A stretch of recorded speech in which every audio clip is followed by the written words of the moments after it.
In this presentation, we'll be seeing about division of tooth, line angles, and point angles. Before we move into the line angles and point angles, we should first of all know about the surfaces of tooth. The crowns of incisors and canines have 4 surfaces, while the crowns of premolars and molars have 5 surfaces. The surfaces are named according to their positions. In the incisor and canine, the surfaces towards the lips are called as labial surface. And in the premolars and molars, the surface facing the cheek or the buccal mucosa is called as buccal surface. When the labial and buccal surfaces are collectively referred to as facial surfaces. All the surface facing towards the tongue are called as lingual surfaces, and the surface facing the palate is called as palatal surface.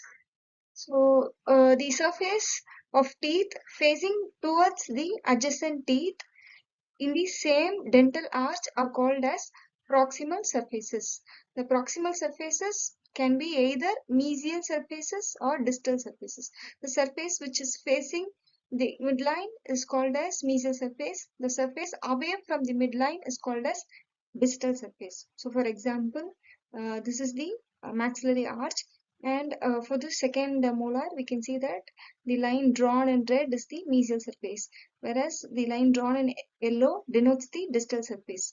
The line drawn in green denotes the palatal surface, whereas the one drawn in blue denotes the buccal surface. The surface of the premolars and molars that come in contact with those in the opposite jaw during the act of closure are called as occlusal surfaces. So we can see the occlusal surface of the maxillary teeth and the mandibular teeth. While the same surfaces which is present in the incisors and canines are called as incisal surfaces.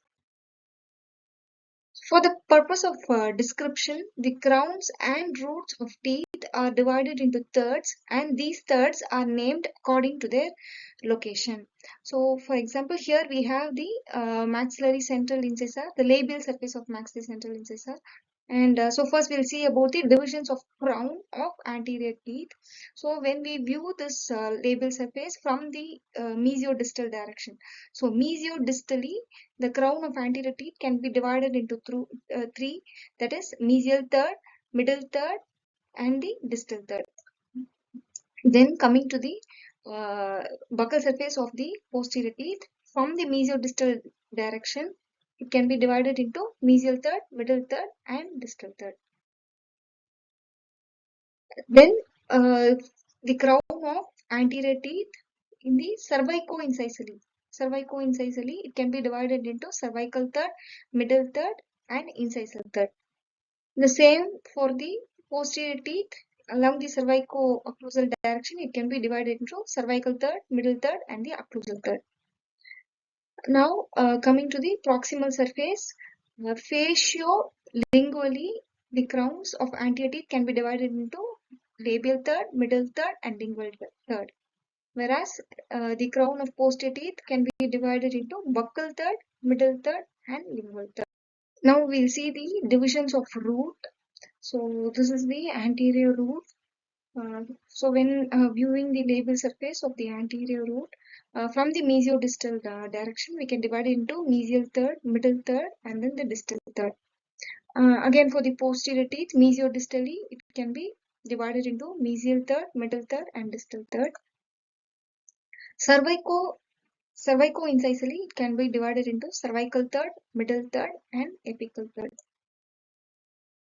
Then facial-lingually, the root can be divided into facial third, middle third, and then the lingual third. Now we'll see about the line angles and point angles. The junction of crown surfaces are described as line angles and point angles. Actually, there are no angles or points or plane surfaces on the teeth. However, they may appear due to teeth wear, for example, like adhesion or abrasion, or due to accidental fracture of teeth. So these line angles and point angles are used only as descriptive terms to indicate a location. So if we imagine the crown of mandibular teeth to be like a cube, then the line angles are formed by the junction of two surfaces while the point angles are formed by the junction of three surfaces. And the line angles and point angles are named based on the combination of surfaces that forms it. So, for example, this is a maxillary central incisor. So, the first three image, we can see that the pink color indicates the labial surface. And in the next three images, we can see that the mesial surface is indicated in pink color. So, this junction of the labial surface and mesial surface forms the mesiolingual line angle. So similarly, there are 6 line angles for anterior teeth.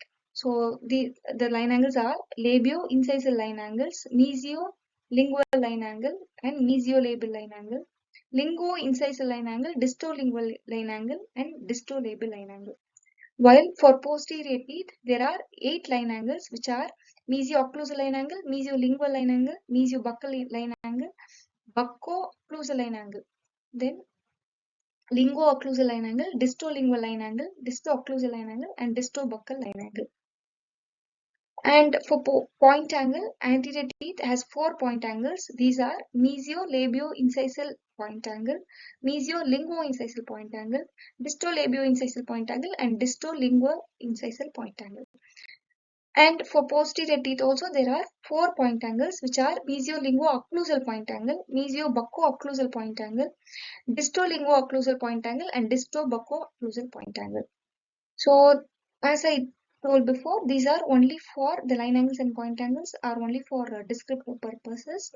However, it is essential that when we restore a teeth, these line angles and point angles should be restored correctly, because only if the line angles are correct, it will provide a natural looking light reflective surfaces.